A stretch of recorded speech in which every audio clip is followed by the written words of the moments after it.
Hi, welcome to IMO. MG and KK, welcome to IMO. So finally நம்ம வந்து 10 டீமும் preview பண்ணிட்டோம். So எந்தெந்த டீமுடைய என்னென்ன ஸ்ட்ரென்த், வீக்னஸ், அவங்க எப்படி போவாங்க, அவங்களுடைய பிளேயிங் லெவன் எப்படி இருக்க போகுது, யார் யாருக்கு இன்ஜுரி கன்சர்ன் இருக்க போகுது, எல்லாமே ஓரளவு டிஸ்கஸ் பண்ணிட்டோம்.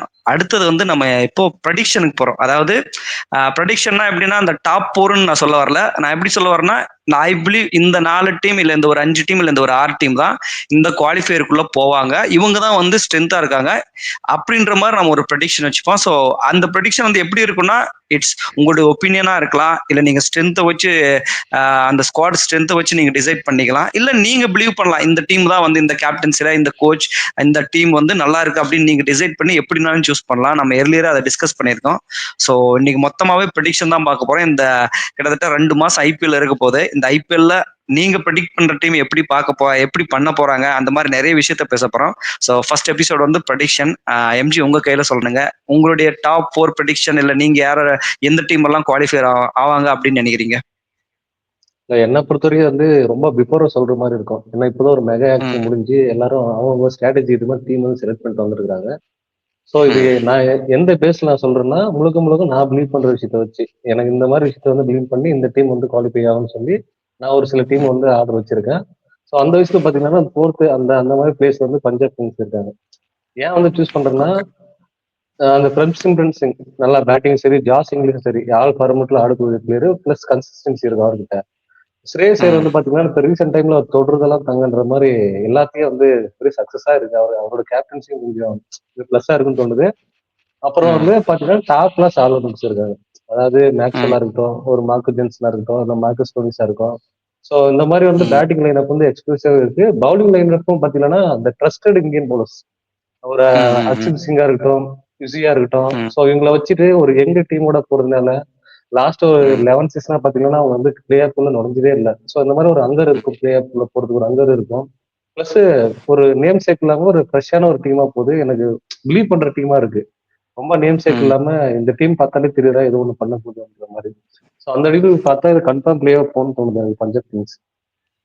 ஓகே. ஸோ நீங்க வந்து நம்பர் 4ல பஞ்சாப் கிங்ஸை ஃபிக்ஸ் பண்ணிட்டீங்க. இல்லை எனக்கு வந்து பயங்கர சர்ப்ரைஸ் இதில். ஏன்னா நம்ம வந்து அந்த ஐபிஎல் ஆக்ஷன் நடந்த போதும் சரி, நம்ம ரிவ்யூ பண்ணும் போதும் சரி, நிறைய மைனஸ் இருந்துச்சு அவங்க கிட்ட. நான் எப்படி மைனஸ்ன்னு சொல்ல வரேன்னா, ஒரு கோர் இருக்கு இல்லைன்னு சொல்ல வரல. பட் எல்லாருமே எப்படின்னா இது வரைக்கும் ஒரு ஸ்ரேயஸ் ஐயர் விட்டுட்டு நீங்க பாத்தீங்கன்னா ஒரு ஸ்டாயினிஸா இருக்கட்டும் 14 மேட்ச்க்கு ஒரு 3 மேட்ச் பர்ஃபார்ம் பண்ணுவாரு. ஒரு மேக்ஸ்வெல்லா இருக்கட்டும், நம்ம அவர் இன்டர்நேஷனல் ஒரு ஆஸ்திரேலியாவுக்கு பண்ற அளவுக்கு ஐபிஎல்ல பண்ணதில்ல. 1 or 2 சீசன் பண்ணிருக்காரு, அதுவும் கிங்ஸ் 11 பஞ்சாப்ல அவர் இருக்கும்போது பண்ணிருக்காரு. அதை விட்டுட்டு பாத்தீங்கன்னா பெருசா பண்ணல. இந்த மாதிரி நிறைய அன்னோன் கமாடிட்டியோட போகும்போது மேபி அவங்க நீங்க சொல்றது எனக்கு பயங்கர சர்ப்ரைஸா இருக்கு. கண்டிப்பா ரியலா அவங்க அவ்வளோ டேலண்ட் இருக்குதுன்னு நீங்க நம்புறீங்களா, இல்ல ஸ்ரேயா சேர் தொட்டதெல்லாம் தொடங்குது அப்படின்றதுனால ஒரு கான்பிடன்ட்ல நீங்க சூஸ் பண்ணீங்களான்னு எனக்கு கரெக்டா தெரியல. ஏதோ ஒரு ஆனா நீங்க உங்களை பொறுத்த வரைக்கும் நம்பர் 4ல நீங்க பிலீவ் பண்றீங்க பஞ்சாப் கிங்ஸ் கண்டிப்பா உள்ள போறாங்கன்னு சொல்லிட்டு. Okay, good. கேகே, உங்களுடைய தாட்ஸ் நம்பர் 4? நம்பர் 4ன்னு பார்த்தா எனக்கு ஒரு 2-3 டீம் இருக்கு. எப்படி எந்தெந்த டீம்னா, இப்ப ஆர்சிபி நான் நம்பர் 4 ஸ்லாட்டுக்கு ஆர்சிபி, அப்புறமா எல்எஸ்ஜி, அப்புறமா டெல்லி. இந்த 3ல ஏதாச்சும் ஒரு டீம் தான் வந்துட்டு அந்த 4th பிளேஸ் பிடிக்குவாங்கன்னு நான் நினைக்கிறேன். ஏன்னா ஆர்சிபி வந்துட்டு பாத்தீங்கன்னா இப்போ எவ்வளோ இந்த 17-18 சீசன் நம்ம பார்த்துருக்கோம். அவங்க வந்துட்டு இந்த மாதிரி பிளே ஆஃப்ஸ்க்கு வருவாங்க, இல்ல செமிஃபைனலுக்கு வருவாங்க, ஆனா தோத்துட்டு போயிடுவாங்க. இத்தனை டைம் இல்லாத மாதிரி இந்த டைம் வந்துட்டு அவங்களோட டீம் வேற மாதிரி தெரியுது. ஒரு நேம் ஷேக் இல்லாம ஒரு பவுலர் வைஸாவும், அப்புறமா ஆல்ரவுண்டர் வைஸாவும், பேட்டிங் வைஸாவும் அவங்க கரெக்டா ஃபார்ம் பண்ணிருக்காங்க. ஸோ அப்படின்ற மாதிரி எனக்கு தோணுது. அதனால நான் அவங்கள சூஸ் பண்ணேன். அதே மாதிரி டெல்லி பாத்தீங்கன்னா புது கேப்டன்சி அக்சர் பட்டேல். அவர் கேப்டன்சி எப்படி பண்ணுவாருன்னு தெரியல. பட் ஆனா அவங்க கொஞ்சம் குவாலிட்டி பிளேயர்ஸ் எல்லாம் எடுத்து வச்சிருக்காங்கன்ற மாதிரி எனக்குள்ளார தோணுது. அதனாலதான் வந்து நான் இப்போ அவங்க டெல்லியும் சொல்றேன். ஏன்னா அவங்களும் இப்போ புது புது பிளேயர்ஸ் எல்லாம் இருக்கிறாங்க இல்லைன்னு சொல்ல. ஆனா இப்ப அவங்க ஃபாரின் பிளேயர்ஸ் இப்ப லைக் ஆரி புரூக் அந்த மாதிரிலாம் இருக்காங்கன்னா அவங்க வந்துட்டு மேபி கிளிக் ஆயிட்டாங்கன்னா பயங்கரமான ஆடக்கூடிய பிளேயர்ஸ்.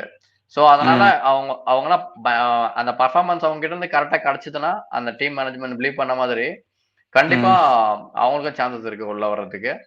அப்புறம் பாத்தீங்கன்னா என்னோட இன்னொரு டீம் எல்எஸ்ஜி சொன்னேன். எல்எஸ்ஜி நீங்க பார்த்திருப்பீங்க. பண்ட்டுக்கு வந்துட்டு நிறைய காசு கொடுத்து எடுத்தாங்க. அவரோட கேப்டன்சி நல்லா தான் இருந்துச்சு. இப்போ ஸ்ரேயஸ் ஐயர் வந்து வெளியே வந்ததும் கேப்டன்ஷிப் நல்லா தான் பண்ணியிருந்தார் டெல்லியில. பட் ஆனா என்ன ரீசனுக்காக வெளியே வந்தாரோ தெரியல. ஆனா மேபி இந்த இடத்துல அவங்களோட கேப்டன்சி கொஞ்சம் நல்லா எடுபடும். அதே மாதிரி அவங்களோட மிடில் ஆர்டர் பேட்ஸ்மேன்ஸ் லைன்ஸ் எல்லாம் கொஞ்சம் நல்லா இருக்கு. அதனால இந்த 3ல ஏதாச்சும் ஒரு டீம் தான் நம்ம 4th பிளேஸ்ல பிளேஸ் ஆகும்ன்ற மாதிரி எனக்கு தோணுது. ஸோ உங்களோட ட்ரீமை பொறுத்த வரைக்கும் ஆர்சிபி, எல்எஸ்ஜி ஆர் டிசி இந்த 3 டீம்ல வந்து ஏதாவது ஒண்ணு போகும்னு சொல்றீங்க. எனக்கு ரொம்ப ஷாக்கிங்கா இருக்கு. ஏன்னா 3மே போறதுக்கு கூட என்ன பொறுத்த வரைக்கும் கேட்டீங்கன்னா நிறைய சான்ஸ் இருக்கு. ஏன்னா டீம் அந்த அளவுக்கு இப்போ நீங்க ஒரு டெல்லி கேபிட்டல்ஸ் எடுத்தீங்கன்னா மொத்தமாவே சேஞ்ச் பண்ணிட்டாங்க. நீங்க அந்த அக்ஸார் பட்டேல், குல்தீப் அதை விட்டுட்டு பாத்தீங்கன்னா மோரலஸ் ஒரு பெரிய அவங்க ஸ்ரேயாஸ் ஐயர், ஒரு Rishabh Pant, coach Ricky Ponting இந்த மாதிரி யாருமே வச்சுக்க எல்லாம் போங்க. புது டீமா இருக்குது. 1 or 2 பிளேயர்ஸ் வந்து லாஸ்ட் 1 or 2 சீசன் சரியா பண்ணவங்களை மட்டும் வச்சுக்கிட்டு மத்த எல்லாருமே அவங்க ரீவேம் பண்ணிருக்கிறதுனால இப்ப பேப் இருக்கிறாரு, அதே மாதிரி உங்களுக்கு ராகுல் இருக்கிறாரு. இவங்க கிட்ட எல்லாம் அந்த கேப்டன்சி ஒரு பேர்டன் இல்ல, ஃப்ரீயா ஆடலாம். அப்படி இருக்கும்போது அவங்க வந்து எனக்கு தெரிஞ்சு கொஞ்சம் நல்லாவே புஷ் பண்ணி ஈஸியா வர்றதுக்கும் சான்ஸ் இருக்கு. ஆர்சிபி எப்பவுமே இல்லாத, நம்ம லாஸ்ட் அவங்களோட ரிவ்யூலயே சொன்னோம், எப்பவுமே ஒரு நேம் சேவ் கூட போற ஒரு டீம். ஆனா இந்த வாட்டி வந்து ரொம்ப சிம்பிளா ஒரு டீமை சூஸ் பண்ணிருக்காங்க. ஏன்னா அவங்க வந்து பிலீவ் பண்றாங்க இந்த டீம் வின் பண்ணும் அப்படின்னு சொல்லிட்டு. ஒன்லி கன்சர்ன் பேக்கப் இல்ல அவங்களுக்கு, அது மட்டும் தான். ஸோ அப்படி பார்க்கும்போது ஆர்சிபின்னு சொல்லிட்டீங்க. அடுத்து எல்எஸ்ஜில வந்து என்ன கேட்டீங்கன்னா நிறைய மைனஸ் இருக்குன்னு சொல்லுவேன். ஏன்னா டாப் ஆர்டர் வந்து அவங்களுக்கு, அதை நான் எல்எஸ்ஜி ரிவ்யூ பண்ணும்போதே சொன்னோம், டாப் ஆர்டர் யாரு கூட போவாங்கன்னே கன்ஃபார்ம் இல்ல. மார்க்ரம், மார்ஷா அப்படின்னு கரெக்டா மார்க்ரமோட போவாங்களா, இல்ல மார்ஷ் இன்ஜுரி கன்சர்ன் இல்லாம போவாங்களா, இல்ல ரிஷப் பண்ணிட்டே ஓப்பனிங் இறங்க சான்ஸ் இருக்கு, இல்ல நிக்கலஸ் புரன் கூட ஓப்பனிங் இறங்குவாங்களா அப்படின்ட்டு அந்த ஸ்குவாட பார்க்கும்போதே எனக்கு ஒரு கிளியர் மைண்டா இல்ல. ஆனாலே நீங்க வந்து எல்எஸ்ஜி பிலீவ் பண்றீங்க. வில் சி அவங்க என்ன பண்ண போறாங்கன்னு தெரியல. ஸோ நம்பர் 3 எம்ஜி, உங்களுடைய நம்பர் 3னா யாரை சொல்லுவீங்க? நம்பர் 3 ஸ்லாட்ல வந்து பாத்தீங்கன்னா நான் வந்து சிஎஸ்கே சூஸ் பண்ணிருக்கேன். ஏன்னா வந்து அவங்க டீமுக்கு ஏற்ற ஸ்ட்ராட்டஜி எப்படி இருக்குன்னா அந்த பிச்சுக்கு ஏற்ற மாதிரி ஸ்ட்ராட்டஜில டீம் சூஸ் பண்ணிருக்காங்க. 3 வந்து டாப் கிளாஸ் ஸ்பின்னர் அப்படின்னா ஆப்போசிட் டீம் வந்து சோக் பண்ற அளவுக்கு 3 டாப் கிளாஸ் ஸ்பின்னர் இருக்காங்க. ஜடேஜா இருக்கும், அஸ்வினா இருக்கட்டும், நூருல் அகமதா இருக்கட்டும். ஸோ டெத் பவுலிங்ல பாத்தீங்கன்னா பஜ்ரானா இருக்காங்க. ஸோ எல்லா பேஸும் கவர் பண்ண மாதிரி இருக்கு. பேட்டிங் ஆர்டர் கொஞ்சம் பார்க்கும்போது கொஞ்சம் எக்ஸ்ப்ளோசிவா இல்லைன்னா கூட நம்பர் 8 வரைக்கும் பேட்டிங் ஆர்டர் வச்சிருக்காங்க. ஸோ அவங்க ஸ்பின் வச்சு செக் பண்ணுவான்றதுனால அவங்களோட பிச்சுக்கு ஏற்ற ஸ்ட்ராட்டஜியோட போறதுனா கண்டிப்பா சிஎஸ்கே இருக்கும்னு நினைக்கிறேன். Plus consistency. இல்ல சிஎஸ்கே வந்து அவ்வளவு ஈஸியா தேர்டுக்கு போயிடுவாங்களான்னு என்னால கரெக்டா சொல்ல முடியல. ஏன்னா சிஎஸ்கேவுக்கும் நிறைய கன்சர்ன் இருக்கு. என்னன்னா ஃபர்ஸ்ட் வந்து இப்ப பத்திரானா கூட யார் ஓப்பனிங் ஓவர் போட போறாங்க? கலீல் அகமது கூட போவீங்களா, அன்சுல் கம்போஜோட போவீங்களா, இல்ல சாம் கரன் உள்ள கொண்டு வரீங்களா, அந்த மாதிரி நாகர்கோட்டி உள்ள கொண்டு வரீங்களா? இந்த மாதிரி நிறைய கன்சர்ன் இருக்கு. இவங்க எல்லாருமே கொண்டு வந்தா கூட ஒரு ப்ராப்பர் ஃபர்ஸ்ட் ஓவர் போடக்கூடிய பவுலர்ஸ் இல்ல. இப்ப கலீல் அகமது டெல்லிக்கு பண்ணிருக்காரு. ஆனா ஒரு ப்ராப்பரான ஃபர்ஸ்ட் ஓவர் போடக்கூடிய ஒரு நல்ல ஒரு விக்கெட் எடுக்கக்கூடிய பவுலரானா லாஸ்ட் ஒரு சீசன் தான் ப்ரூவ் பண்ணிருக்காரு. அதுக்கு முன்னாடி ஒரு ரெக்கார்ட்ஸ் வந்து பெருசா இல்ல.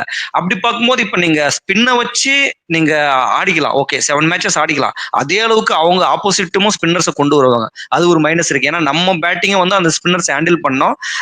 ருத்ராஜ் கெய்க்வாட் அந்த கான்வே நல்லா ஆடிடுவாங்க. அதுக்கப்புறம் இருக்கிறவங்கள பாருங்க, ஒரு எம்எஸ்டியா இருக்கட்டும், நிறைய ஸ்பின் சோக்ஸ் ஆகுறவங்களும் நிறைய பேர் இருக்கிறாங்க.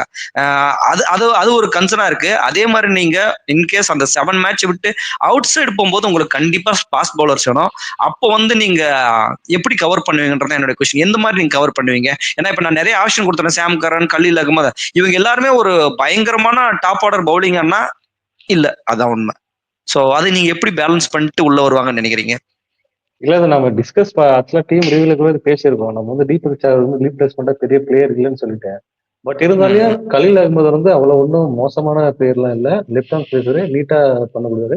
மேபி பவர் பிளேல வந்து சிஎஸ்கேன்றது ஒரு பிளஸ் அட்வான்டேஜா இருக்கும். அவரோட வந்து பொட்டன்ஷியல் மொத்தமும் வெளிக்கொண்டு தோணுது எனக்கு. பிளஸ் அடிஷனலா சாம் கரன் நமக்கு ப்ரீவியஸ் இயர் நல்லாவே பண்ணிருக்காரு. இதுக்கு முன்னாடி சீசன்ல வந்து நம்ம கூட இருக்கும்போது சிஎஸ்கேல இருக்கும்போது கண்டிப்பா வந்து பவர் பிளே வந்து அவரும் கொஞ்சம் குயிக்காகவும் தோணுது. அவங்க 2 பேருமே இந்த பவர் பிளே வந்து ஓரளவுக்கு மேனேஜ் பண்ணிட்டாலே பத்திரான வச்சு வந்து டெத் ஓவர் முடிச்சுக்கலாம். மிடில் ஆர்டர்ல வந்து 3 ஸ்பின்னர் தாண்டி எல்லாம் பெருசா ரன் அடிக்க முடியாது என்னோட கருத்து. ஸோ வந்து ஒரு பாசிட்டிவ் சைடா முடியும்னு நினைக்கிறேன் சிஎஸ்கே. ஓகே, நீங்க சிஎஸ்சி வந்து அவ்வளவு பிலீவ் பண்றீங்க. Okay, good. ஸோ கேகே, உங்களுடைய தேர்ட் பிளேஸ்ல யார் வருவாங்கன்னு நினைக்கிறீங்க? தேர்ட் பிளேஸ்ல வந்துட்டு நான் இப்போ பிலீவ் பண்றது வந்து ராஜஸ்தான் ராயல்ஸ். ஓகே. ஏன் சொல்றேன்னா, அவங்க சஞ்சு சாம்சன் நம்ம சவுத் ஆப்பிரிக்கா சீரிஸ்ல பார்த்திருப்போம். நல்லா ஆடுனாரு. அதுக்கப்புறமா ஆடல தான். பட் ஆனா ஐபிஎல்னு வரும்போது ஒரு நல்ல பர்ஃபார்மன்ஸ் பண்றாரு. அவர் கூட வந்துட்டு ஜெய்ஸ்வால் ஓப்பனிங், அப்புறமா நிதிஷ் ரெட்டி, ஸோ அப்புறம் பராக், அந்த மாதிரி ஒரு யங் யூனிட் அங்க இருக்காங்க. ஸோ T20க்கு எந்த மாதிரி டீம் வேணுமோ அந்த மாதிரி மோஸ்ட்லி அங்க இருக்காங்க. பவுலர் வைஸாவும் சரி, பேட்டிங் வைஸாவும் சரி, ஆல்ரவுண்டர்லயும் யூஸ் பண்ணிக்கலாம். ஒரு சில இப்போ 4th 5th பேட்ஸ்மேன்லாம் ஆல்ரவுண்டர்லயும் யூஸ் பண்ணிக்கலாம். ஸோ அப்படி இருக்கும்போது அவங்க ஒரு நல்ல காம்பினேஷனோட ஒரு டீம்ல இருக்காங்க. பிளஸ் அவங்களோட பிளேயர்ஸோட ஃபார்ம்ஸும் நல்லா இருக்கு. ரியான் பராக், ஜெய்ஸ்வால், சஞ்சு சாம்சங், அப்புறமா இந்த பவுலர்ஸ்ல சந்தீப் சர்மா நீங்க வருஷம் வருஷம் பாப்பீங்க. அவர் கம்மியா காசு தான் எடுப்பாங்க, ஆனா அவர் பயங்கரமா பர்ஃபார்மன்ஸ் பண்ணுவாரு. இம்பாக்ட் இருக்கும். அப்புறம் ஜோஃப்ரா ஆர்ச்சர், நம்ம ஜோஃப்ரா ஆர்ச்சர் வந்து ஃபர்ஸ்ட் நம்ம ஐபிஎல்க்கு வரும்போது பயங்கரமான பர்ஃபார்மன்ஸ் கொடுத்தாரு. ஆனா இப்ப அடிக்கிறாங்க. பட் மேபி இந்த ஐபிஎல்ல ஒரு கம்பேக் கொடுப்பாரு அப்படின்ற மாதிரி தோணுது. அப்புறம் நம்ம சென்னையை விட்டாங்க தீக்ஷனாவை. அவர் நல்லா தான் பவுலிங் பண்ணுவார் அந்த ஸ்பின் ட்ராக்ல. ஸோ அதனால மேபி அவங்களுக்கு நல்ல பாசிட்டிவ் இருக்குது அப்படின்ற மாதிரி தோணுது எனக்கு. இல்ல குட் சாய்ஸ் தான். ஏன்னா நீங்க வந்து ஆர்ஆர் வந்து ஜாஸ் பட்லர் விட்டாங்க, சகேல விட்டாங்க, அஸ்வினை விட்டாங்க, இந்த மாதிரி ட்ரெண்ட் போல்ட்ட கூட விட்டாங்க. ஸோ ஒரு 4-5 மெயின் பிளேயர்ஸ் போனா கூட ஓரளவு கவர் பண்ணிட்டாங்க. அவங்களுக்கு வந்து இப்போ ஓப்பனிங் வந்து சாம்சன் கூட போறாங்களா இல்ல வேற யாராவது போறாங்களான்றது ஒரு கன்சர்ன் இருக்கு. நம்பர் 3 வந்து ரியான் பராக் கூட போவாங்களா இல்ல வேற ஒரு பிளேயர் கூட போவாங்களா அப்படின்ற ஒரு கன்சர்ன் தான் இருக்கு. தவிர பிளேயர்ஸை பொறுத்த வரைக்கும் அவங்களுக்கு வந்து எந்த ஒரு பெரிய நெகட்டிவ் இல்லைன்னு தான் தோணுது. ஸோ நம்பர் 3 வந்து குட் சாய்ஸ் தான். ஸோ எம்ஜி நீங்க என்ன நினைக்கிறீங்க? ராஜஸ்தான் ராயல்ஸ் நம்பர் 3ன்றது வந்து அக்செப்ட் பண்ணிக்கிறீங்களா இல்ல இல்ல எனக்கு என்ன இருந்தாலும் அவங்க செட் ஆக மாட்டாங்க அப்படின்னு தோணுதா உங்களுக்கு அந்த டீம் வந்து? இல்ல அப்படி சொல்லிட முடியாது. ராஜஸ்தானா எல்லா பொட்டன்ஷியலும் இருக்கு. அவங்க டாப் கிளாஸ் அந்த டாப் ஆர்டரே பாத்தீங்கன்னா பயங்கர வந்து த்ரெட்டனிங்கா இருக்கும். ஜெய்சலா இருக்கு, சஞ்சு சாம்சன் இவங்க வச்சு வந்து த்ரெட்டனிங்கா முடிச்சிருவாங்க. ஸோ பிளே ஆஃப்னும் போது ஒருத்தருக்கு ஒரு டிஃப்ரெண்ட் ஆங்கிள் இருக்கும். ஸோ நான் பிலீவ் பண்ற ஆஸ்பெக்ட்ல வந்து அவங்க கொஞ்சம் தடுமாற்றம் இருக்குன்னு தோணுது. ஓகே. ஸோ அதனால நீங்க ராஜஸ்தான் ராயல்ஸ் சூஸ் பண்ணல. நம்பர் 2 குவாலிஃபயர் 1 யார் போவாங்க? நம்பர் 2 வந்து எஸ்ஆர்ஹெச். கண்டிப்பா வந்து லாஸ்ட் இயரே பார்த்தவங்க வந்து ஒரு சிறப்பான சம்பவம் பண்ணாங்க.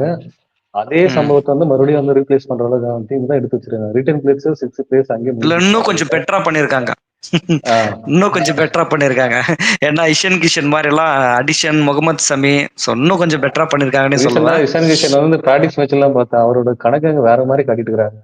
எல்லா மேட்ச் 60 70 சொல்லிட்டு. ஸோ பேட்டிங் லைனை பொறுத்த வரைக்கும் பார்த்தீங்கன்னா பயங்கர ஸ்ட்ராங்காகவும் இருக்கு.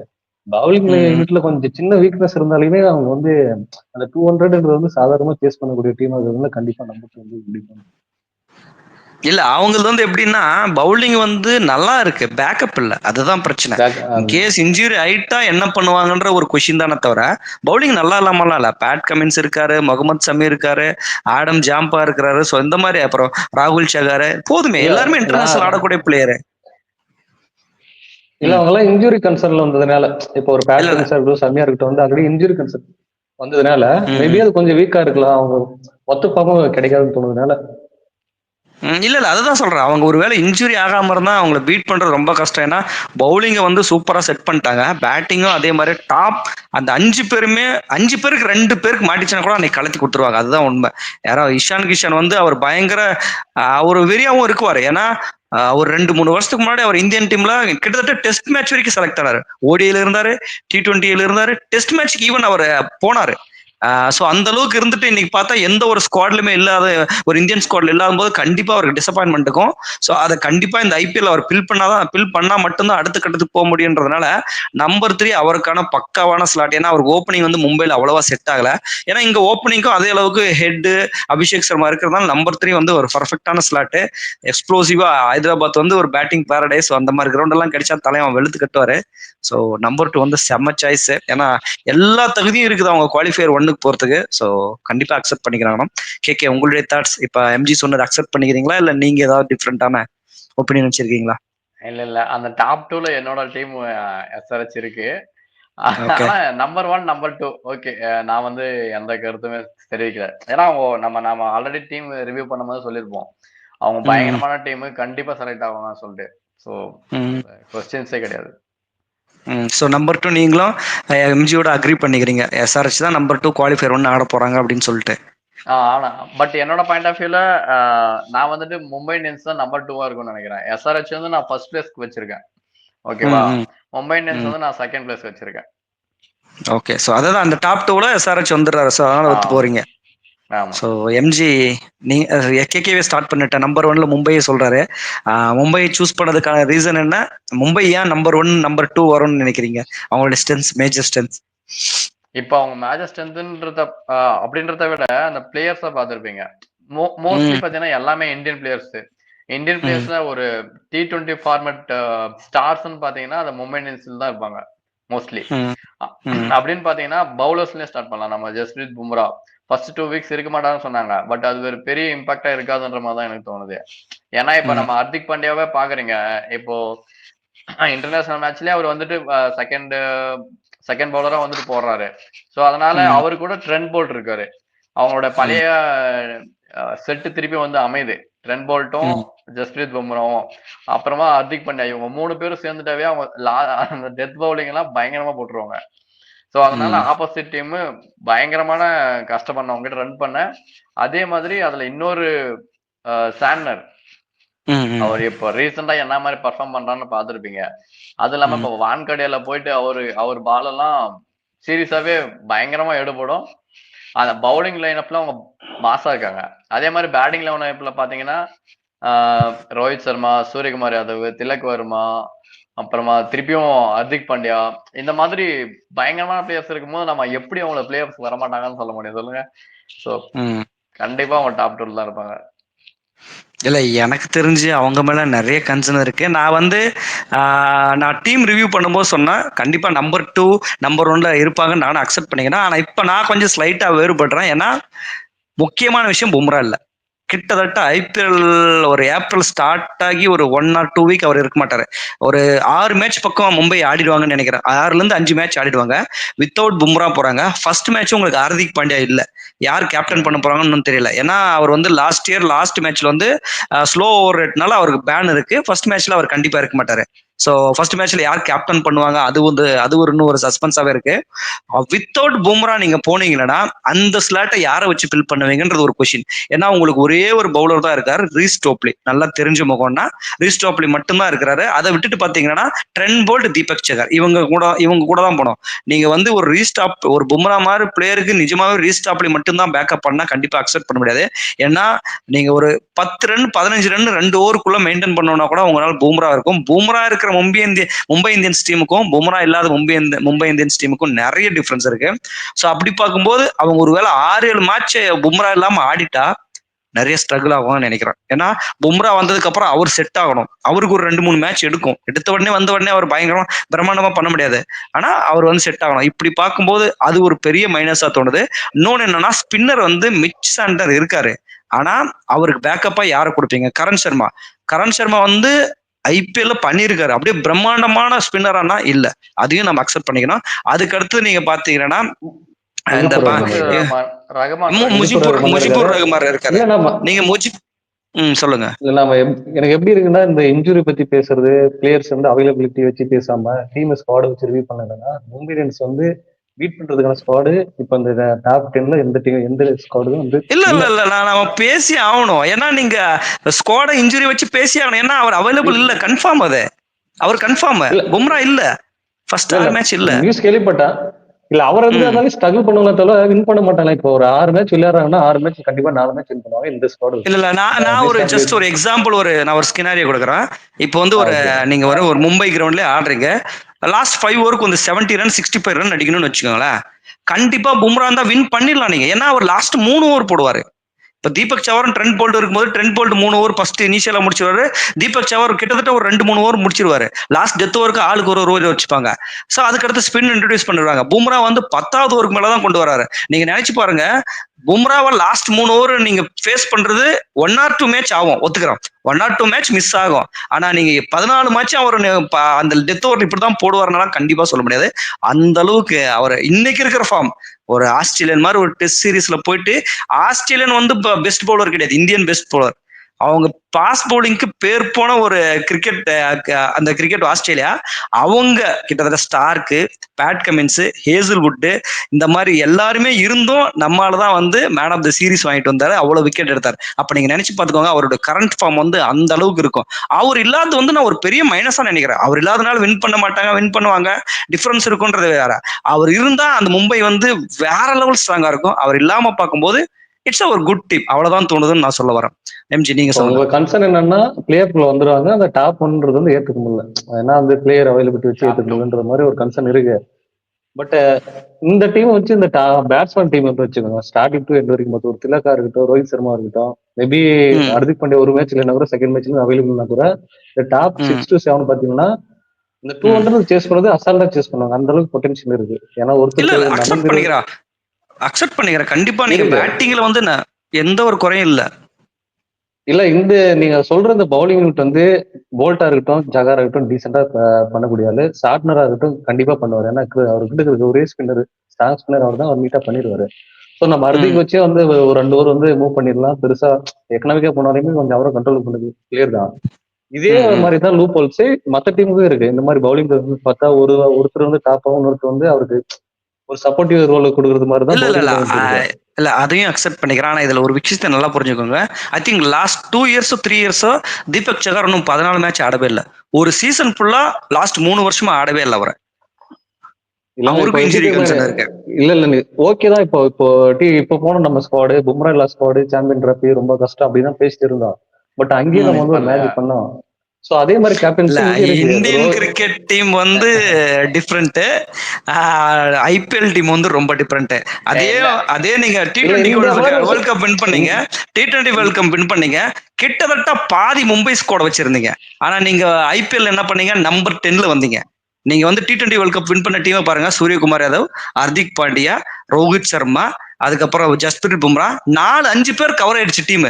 அந்த அஞ்சு பேர் இருந்தே நம்ம T20 வேர்ல்ட் கப் வின் பண்ணிட்டு வந்துட்டோம். ஆனா அந்த டீமை வச்சுட்டு லாஸ்ட் இயர் ஐபிஎல்ல 10th பிளேஸ் தான் வந்தோம். பும்ராவோட பர்ஃபார்மன்ஸ் வச்சுதான் அவங்க 10th வந்தாலும் இல்ல. அங்க ரோஹித் சர்மாவோட ஃபால்ஸ் பார்த்தோம், ஒரு கேப்டன்சில வந்து அவ்வளவு குளறுபடி இருந்துச்சு. திலக்கு இந்த மாதிரி சூரியகுமார் யாருமே T20 வேர்ல்ட் கப்பையும் நம்ம பும்ரா வச்சு வின் பண்ணுமானா இல்ல. Heirship Singh top wicket taker. அதான் சொல்றேன். இப்போ வின் பண்ணோம், நீங்க பும்ரா வச்சுதான் அந்த டீம் வந்து குவாலிஃபை பண்றது வந்து அது ஒரு ஜஸ்டிபிகேஷன் தான் இருக்காதுன்னு தோணுது. ஏன்னா இப்ப அவர் பண்ணக்கூடிய வேலை எப்படின்னா இல்லையே வேற நீங்க சரி நீங்க ஓகே நான் அக்செப்ட் பண்ணிக்கிறேன். பும்ரா இல்லாட்டி ஒரு அவங்க வந்து வின் பண்ணிடுவாங்கன்னு வச்சுக்கிறேன். நீங்க சொல்லுங்க அவங்களோட பெஸ்ட் பவுலிங் லைனப் என்ன போவாங்கன்னு சொல்லுங்க. அவங்களோட பெஸ்ட் பவுலிங் நான் இப்ப மும்பை வேன்கடை வந்து ஒரு நல்ல ஒரு பாஸ் ட்ராக், அங்க வந்து ஒரு ஸ்பின்னர் 2 ஸ்பின்னர் கூட போதும். அப்ப அவங்களுக்கு மூணு பாஸ் பிளேயர் மினிமம் வேணும். யாரை வச்சு போவீங்க? ஆப்ஷன் தான் ரீஸ்டாப்லி வச்சுதான். ரீஸ்டாப்லி வச்சு போவீங்க, ட்ரெண்ட் போல்ட் வச்சு போவீங்க, தீபக் சஹார் வச்சு போவீங்க. நீங்க இதுல ட்ரெண்ட் போல்ட் தவிர்த்துட்டு வேற யாராவது நீங்க அந்த இடத்துக்கு கவர் பண்ண முடியுமா? 200 ஈஸியா கொடுத்துருவாங்க அவங்க. 200 ஈஸியா. இப்போ நீங்க பும்ரா கொடுக்குற வந்து குவாலிட்டி பவுலிங் வந்து மத்த பவுலிங் தருவாங்கன்னா தரமாட்டாங்க, ஓகே. பட் அவர் வந்து ஒரு 24 இல்ல 30க்குள்ள முடிக்கிற இடத்துல 45 முடிக்கிறதுக்கான திறமை மத்த பவுலர்ஸ் ரீஸ்டாப்லிமெண்ட் கண்டிப்பா முடிப்பாங்க. ஒரு 45ன்றது கொஞ்சம் ஆவரேஜா வச்சுப்போம். ரொம்பவே போனா கூட 45 அதுக்கு மேல போவாருன்றது 60-50 போவாரன். இல்ல அந்த மாதிரி ஒரு எக்ஸ்ப்ளோசிவ் பேட்டிங் லைனப் தான் இருக்குல்ல மேட்ச் பண்றதுக்கு. ஒரு வீக்னஸ் மட்டும் தூக்கி வச்சுட்டு நம்ம நீங்க வந்து சேசிங் போனீங்களா இதெல்லாம் சொல்லிப்பா. நான் சொல்றேன் டாஸ் தோத்து நீங்க பேட்டிங் எடுத்துட்டீங்களா, ஃபர்ஸ்ட் 220 அடிக்கணும்னா ஈஸியா கொடுத்துட்டு போயிடுவாங்க. நான் பும்ரா இருந்தா அந்த டீம் வேற, பும்ரா இல்லாட்டி வேற லெவல்ல இருக்குன்னு சொல்ல வரேன். நீங்க லாஸ்ட் 15வது ஓவர் 17வது ஓவர் 19வது ஓவர் பும்ரான்னு நினைச்சுக்கோங்க, 60 ரன் சேஸ் பண்ண முடியுமா உங்களால அவரை வச்சுட்டு? அதே ரீஸ்டாப்லி 15வது ஓவர் 17வது ஓவர் 19வது ஓவர்னா 60 ரன் ஈஸியா சேஸ் பண்ணிடுவாங்க. அதாவது 5 மேட்ச்ல 3 ஓவருக்கு 50 ரன் 60 ரன் அடிக்க வேண்டிய சுச்சுவேஷன் வருதுன்னா, ஒருவேளை பும்ரா இல்லாத அந்த 6 மேட்ச்லயும் 6 மேட்ச் இதே மாதிரி வருதுன்னா அங்க கூட எல்லா மேட்சும் வந்து அடிச்சு வின் பண்ணிடுவாங்கன்னா கிடையாது. மேபி ஒரு 3 மேட்ச் ஃபால்ஸாமே 3 மேட்ச் வின் பண்ணிடுவாங்க. அதாவது 3 ஓவருக்கு 50 ரன் ஒரு சுச்சுவேஷன்ல பும்ரா இல்லாம மத்த பவுலர் வச்சு போனா 50-50 தான் சான்ஸ் இருக்கு. அதே மாதிரிதான் 50-50 தான் எடுக்க போறோம் நம்ம. நீங்க அவர் இல்லாத 6 மேட்ச் 100% வின்னிங் சான்ஸ் பும்ரால தான் 50% மாறிடுச்சு. அப்ப நீங்க நினைச்சு பாருங்க, இதுல அக்செப்ட் பண்ணிக்கிறீங்கல. டாப் 1க்கு வந்து நீங்க சொல்றீங்கல, இப்போ வெறும் 6 மேட்ச் தான் அவைலபிலிட்டி இல்ல. சோ அதுக்கு வந்து நம்ம மொத்தமா இவரோட பர்ஃபார்மன்ஸ் வச்சு மத்த டீமோட பர்ஃபார்மன்ஸும் மொத்தமா இறக்குறது வந்து ஏத்துக்க முடியாது. பும்ரா மட்டுமே கன்சர்னா வச்சு மொத்த ஹோல் டீமே இருக்கு. கடப்பார டீம்னு சொல்ற நம்ம டாப் 8 வரைக்கும் ஷார்ட் வரைக்கும் பேட்டிங் ஆடுவாங்க. பவுலிங் அப்போ டீசெண்டா போடுறது. பேட்டிங் எனக்கு பேட்டிங் பிரச்சனையாவே 4 சொல்ல வரல ஓவர் நானு. இல்ல அந்த 4 பேட்டிங் ஓவருக்காக அவர் வந்து டாப் 1 இருக்க மாட்டாருன்னு சொல்றது வந்து ஏத்துக்க முடியாத ஒரு விஷயமா இருக்கு. பும்ரா எல்லாமே பண்ணலாம். நான் வந்து கிளியரா பிலீவ் பண்றேன். பும்ரா இருக்கிற மும்பை இந்தியன்ஸ்க்கும் ஒரு டிஃபரன்ஸ், பும்ரா இல்லாத ஒரு மும்பை இந்தியன்ஸ் ஒரு டிஃபரன்ஸ். Will see. நம்ம அது ஒவ்வொரு மேட்ச் சாம்பியன்ஸ் டிராபி அப்போ நம்ம இப்படிதான் பேசிட்டு இருந்தோம். ஓகேவா, பும்ரா பிளேஸ் வந்து ஹர்ஷ்தீப் சிங் தான் ரிப்ளேஸ் பண்ணுவாரு அப்படி இப்படியே சொல்லிட்டு. பும்ராவும் இல்ல, ஹர்ஷ்தீப் சிங்கும் இல்ல. ஓகேவா, 2 பேருமே இல்லாம ஒரு டீம் தான் போய் வின் பண்ணாங்க. சோ அங்க வந்து ஒரு பிளேயர் எல்லாம் ஒரு டீமை நிர்ணயிக்காது. சோ அவங்களோட காம்பினேஷன் கண்டிப்பா எடுத்துட்டு வருவாங்க. சாம்பியன்ஸ் டிராபிக்கு நிறைய டிஃபரன்ஸ் இருக்கு. நம்ம அதை இங்க எடுத்துட்டு வந்தோம்னா நீங்க எதுக்கு 4 ஸ்பின்னரோட போனீங்கன்ற ஒரு கான்செப்ட் வரும். 4 ஸ்பின்னர் இருக்கிற கிரவுண்டுக்குள்ள ஏன் போனோம்னு அதெல்லாம் வேற லெவல்ல போகும். அது வந்து ஒரு T20 வேர்ல்டு கப் போவோம். அங்க ஹர்ஷ்தீப் சிங் என்ன பண்ணாரு தெரியும். அவரோட பர்ஃபார்மன்ஸ் எப்படி இருக்கு தெரியும். அவரோட பும்ராவோட பர்ஃபார்மன்ஸ் எவ்வளவு குவாலிட்டியோ அதே மாதிரி ஹர்ஷ்தீப் சிங் இருந்துச்சு. அதுக்கடுத்து இன்டர்நேஷனல் எடுத்து அந்த ஐபிஎல் கூட கம்பேர் பண்றதே நான் அக்செப்ட் பண்ணி மாட்டேன்னு சொல்றேன். இன்டர்நேஷனல் வேற, நீங்க அந்த டாப் அந்த 11 பிளேயர்ஸோட போறீங்க. ஆனா நீங்க ஐபிஎல் அதே டாப் 11 பிளேயர்ஸ் அங்க இருக்கிறாங்களான்னா இல்ல. 4-5 பிளேயர் தான் உங்களால டாப்பா எடுக்க முடியும். நீங்க சொல்ற மாதிரி வச்சுக்கலாம். இப்ப 6 மேட்ச் பும்ரா எல்லாம் நடக்க போகுது. 6 மேட்ச்ல எவ்வளவு ஃபால்ஸ் சந்திப்பாங்கன்னு நினைக்கிறீங்க நீங்க? 6 மேட்ச்ல நான் எப்படி சொல்றேன், 6 மேட்ச்ல இல்ல 6 மேட்ச்ல பும்ரா இருந்தா கண்டிப்பா 4வது வின் பண்ணுவாங்க நான் பிலீவ் பண்றேன். 6 மேட்ச்ல பும்ரா இல்லாட்டி 2 தான் வின் பண்றதுக்கு சான்ஸ் இருக்குன்னு நான் சொல்ல வரேன். அவ்வளவுதான். அதுதான் உங்க ப்ரெடிக்ஷன். 6ல வந்து 2 தான் வின் பண்ணுவாங்க. கண்டிப்பா 4 வால்ஸ் ஆகும். பும்ரா இல்லாத டீம். ஓகே, வெயிட் அண்ட் சீ. அப்படி நான் பிலீவ் பண்றேன். ஏன்னா நம்ம பார்க்க தானே போறோம். ஒவ்வொரு மேட்சும் நடக்கும்போது என்ன நடக்குது, அவங்க பவுலிங் எவ்வளவு ஸ்ட்ரகிள் ஆகுதுன்னு எல்லாத்தையும் பார்க்க தான் போறோம். வில்சி இதுவே நல்லா இன்ட்ரெஸ்டிங்கா மாறிடுச்சுன்னா ஐபிஎல் ஆரம்பிக்கிறதுக்கு முன்னாடியே ஃபைட் ஃபேன் வர ஆரம்பிச்சிருச்சு. ஓகே, இல்ல நான் வந்து எப்படின்னா மும்பை வந்து நான் குவாலிஃபை ஆக மாட்டாங்கன்னு சொல்ல வரல, ரொம்ப கீழே போயிடுவாங்கன்னு சொல்ல வரலாம். பும்ரா இல்லாத டீமுக்கும் பும்ரா இருக்கிற டீமுக்கும் நிறைய டிஃபரன்ஸ் இருக்குதுன்னு மட்டும் தான் சொல்றேன். அதுக்காக அவங்க குவாலிஃபை ஆக மாட்டாங்க, நம்பர் 2கே போக மாட்டாங்கனால அந்த அளவுக்கு அவங்க கிட்ட பொட்டன்ஷியல் இருக்கு, ஈஸியா போறதுக்கு சான்ஸ் இருக்கு. ஆனா பும்ரா இருந்தா நான் இதை அடிச்சு சொல்லுவேன். பும்ரா இல்லாதனால எனக்கு அந்த இப்ப அவங்க ஆடுறதை பொறுத்து தான் எந்த லெவலோட போறாங்க அது கண்டிப்பா தெரியாது. ரிஸ்டோப்லயே அவங்க பவுலரா கன்சிடர் பண்ணிட்டு போறாங்களா, இல்ல ரிக்கில்டன் ஓப்பனிங் இறக்கிட்டு அவங்க விளையாட போறாங்களா, இந்த மாதிரி நிறைய கன்சர்ன் இருக்கு. அதுதான் நான் சொல்ல வரேன். சோ எம்ஜி உங்களுடைய நம்பர் 1 மும்பை தான் அப்போ. கண்டிப்பா. ஓ, அப்ப நீங்க 2 பேரும் ஒரே ஒரு டீம் பேஸ்ட் வந்து நினைக்கிறீங்கன்னு நினைக்கிறேன். ஓகே, புரியுது. இப்போ நம்பர் 1 சொல்றேன். இல்ல அதான் நான் டாப் 2 குவாலிஃபயர் 1 ஆடக்கூடிய பிளேயர்ஸ், டாப் 2 நெக்ஸ்ட் குவாலிஃபயர் 2 ஆடக்கூடிய பிளேயர்ஸ். இப்போ வந்து இல்ல நான் சொல்றேன், நான் வந்து ஐ பிலீவ் நம்பர் 1 நம்பர் 2 யாரா இருந்தாலும் எனக்கு வந்து எஸ்ஆர்ஹெச் வந்து கன்ஃபார்ம் உள்ள போயிடுவாங்க. அது வந்து நான் எந்த வரையும் இல்லை. ஆனா நம்பர் 2 நம்பர் 3 நம்பர் 4க்கு நான் ஒரு 5 டீம் செலக்ட் பண்ணுவேன். எப்படின்னா கண்டிப்பா மும்பை இந்தியன்ஸ் இருக்கிறாங்க, ஆர்ஆர் இருக்கிறாங்க. அதுக்கு ஜிடி நான் ரொம்ப பிலீவ் பண்றேன். ஏன்னா ஜிடி வந்து லோக்கல் டேலண்ட்ஸ் நிறைய இருக்கிறாங்க நான் பிலீவ் பண்றேன். ஏன்னா நீங்க ஜிடி சொல்லவே இல்லைல்ல, ஜிடி எப்படி விட்டீங்கன்னு தெரியல எனக்கு. ப்ரெடிக்ஷன் எடுத்தா மொத்தம் 10 டீம் ஆப்ஷன் நல்லது இல்லதுன்னு சொல்ல முடியாது. நான் பிலீவ் பண்ற விஷயத்தை வச்சு நான் ஒரு 4 டீம் வந்து அதான் சொல்லுவாரு. இது நீங்க பிலீவ் பண்றீங்க, நான் பிலீவ் பண்றேன். ஆர்சிபி உள்ள வரதுக்கான வாய்ப்பு இருக்கும். மேபி ஆர்ஆருக்கு நல்ல வாய்ப்பு இருக்கும். ஜிடிக்கு வந்து பியூரா இருக்க வாய்ப்பு. ஏன்னா அவங்க டாப் 3 வச்சுன்னு வச்சுக்கோ, பெருசா பால்ஸ் சந்திக்காத ஒரு கன்சிஸ்டன்ட் பிளேயர்ஸ் 3 பேரும். கில்லா இருக்கட்டும், ஒரு ஜாஸ் பட்லரா இருக்கட்டும், அதுக்கப்புறம் சாய் சுதர்சனா இருக்கும். இவங்க கிட்ட பர்ஃபார்மன்ஸ் வந்து மிடில் நாள் ஷாருக் கான் இருக்காரு, பென் பிலிப்ஸ் இருக்காரு. சோ அவங்க பேட்டிங் வந்து எக்ஸ்க்ளூசிவ் தான். பட் நம்ம வந்து 4 பேர் தான், 4 டீம் உள்ள வருவாங்க. பிளே ஆஃப் உள்ள வந்து சூஸ் பண்றது. இல்ல அது நான் 4 டீம்னு சொல்ல வரல. நான் ஃபர்ஸ்டே சொல்லிட்டேன்ல, நான் அந்த ஃபர்ஸ்ட் ஒரு 2 டீம் வந்து கன்ஃபார்ம். இந்த 2 பிளேயர்ஸ்க்கு வந்து ஒரு 4 டீம் கூட போட்டுங்கன்னா எனக்கு எந்த பிரச்சனையும் இல்லை. ஆனா நீங்க வந்து பிலீவ் பண்ணிட்டீங்க 4 டீம் தான் பாஸ், இந்த 4 டீம் விட்டு யாருமே போக மாட்டாங்க அப்படின்னு நீங்க உறுதியா நம்புறதுனால நீங்க ஓகே, உங்க ஸ்டாண்ட்ல நிக்கிறது தப்புன்னு சொல்ல மாட்டேன். ஆனா நான் என்ன நினைக்கிறேன், எஸ்ஆர்ஹெச் அவங்க உள்ள வந்துருவாங்க, அந்த நம்பர் 1 நம்பர் 2 பொசிஷன்ல இருந்துருவாங்க. அதுக்கு அடுத்து இருக்கிற 3 பிளேஸ் நான் ஒரு 5 டீமே வச்சிருக்கேன். Mumbai Indians, CSK, RRR, GT, RCB. So இந்த 5 டீமும் நான் வந்து உள்ள வரும். இந்த 5ல இருந்து 3 உள்ள வந்துருவாங்க, 2 அந்த இதை வச்சு வெளியே போவாங்கன்னு நீங்க சொல்றது பிளட் ரிலேஷன் மாதிரி இருக்கு. சொல்ற மாதிரி இருக்குது. அதான் பிளட் ரிலேஷன். நீங்களும் அதுதான் சொன்னீங்க, நீங்களும் அதுதான் சொன்னீங்களே, நீங்களும் கேட்கவே அதான் சொன்னீங்க. ஒரு 4th பிளேஸ் மட்டும் தான் ஆப்ஷன் வச்சிருந்தாரு. மேபி அது வைக்கலாம். ஏன்னா லாஸ்ட் இடத்துல 2 நெட் ரன் அப்படி உள்ள வரது கூட வாய்ப்பு இருக்கு. நான் என்னோட டீமை சொல்றேன். நம்பர் 1 எஸ்ஆர்ஹெச், நம்பர் 2 நிறைய சான்ஸ் இருக்கு.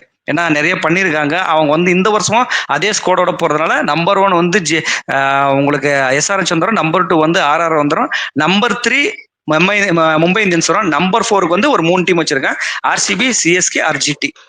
ஸோ இதுதான் என்னுடைய ப்ரெடிக்ஷனா இருக்கும். ஸோ நம்ம 3-3 வந்து நான் சொல்லிட்டேன். ஒன்னு வந்து எஸ்ஆர்எச் கன்ஃபார்ம் உள்ள வந்துருவாங்க, ஆர்ஆர் கன்ஃபார்ம் உள்ள வந்துருவாங்க. அதுக்கடுத்து பாத்தீங்கன்னா மும்பை இந்தியன்ஸ் சொன்னா 3 உள்ள வந்துருவாங்க. 4வது பிளேஸ்க்கு வந்து 3 டீம்.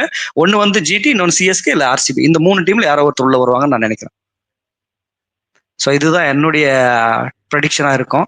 ஸோ இப்பவே பேசலாம், இப்ப வேணாம். இப்ப நீங்க எஸ்ஆர்எச் சொன்னதுல எனக்கு முரண்பாடு இருக்கும், அவருக்கு முரண்பாடு இருக்கும், கண்டிப்பா இருக்கும். அவங்க பேசலாம் எஸ்ஆர்எச் பேசலாம். எஸ்ஆர்எச்ல இப்ப நீங்க நம்பர் 1 வரக்கூடாதுன்றீங்களா, இல்ல அது என்ன இஷ்யூ இருக்குதுன்னு சொல்ல வரீங்க?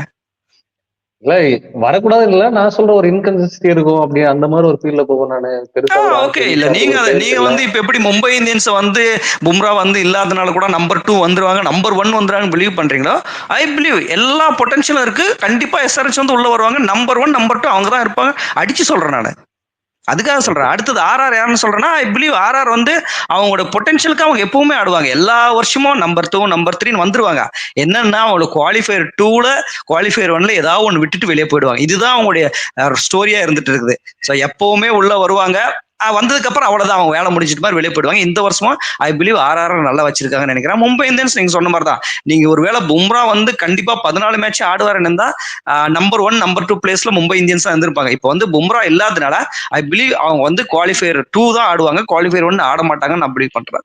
நம்பர் 4க்கு வந்து கண்டிப்பா ஒரு 3 டீம் வச்சிருக்கேன், எதர் ஜிடி, ஆர்சிபி, சிஎஸ்கே. இந்த 3 டீம்ல யாரோ ஒருத்தர் வருவாங்கன்னு நான் பிலீவ் பண்றேன். ஸோ இது எப்படினாலும் சேஞ்ச் ஆகும். ஏன்னா இதெல்லாம் நம்ம ஆன் பேப்பரை வச்சு சூஸ் பண்ணி வச்சிருக்கிறது. ஃபர்ஸ்ட் 7 மேட்ச், ஃபர்ஸ்ட் 3-4 மேட்ச் பார்த்தாலே நமக்கு புரிஞ்சிடும். ஏன்னா போன வருஷம் நம்ம ப்ரெடிக்ட் பண்ணும்போது மும்பை இந்தியன்ஸ் கப்புன்னு சொல்லிட்டோம். அதுதான் உண்மை. மும்பை இந்தியன்ஸ் கப்பு, அவங்கள பீட் பண்றதுக்கு ஒரு சான்ஸே கிடையாது அப்படின்னு சொல்லிட்டோம். ஆனா போன வருஷம் கடைசி பிளேஸ் தான் மும்பை இந்தியன்ஸ் கிடைச்சு. யாருமே நம்மள, நீங்க எந்த ஒரு அனலைசிஸ் சேனல் எடுத்து பாத்துக்கோங்க, எவ்வளவு பெரிய சேனல் எடுங்க, எல்லாருமே சொல்லிட்டு நம்பர் 1 நம்பர் 2ல மும்பை இந்தியன்ஸ் இருப்பாங்கன்ட்டு.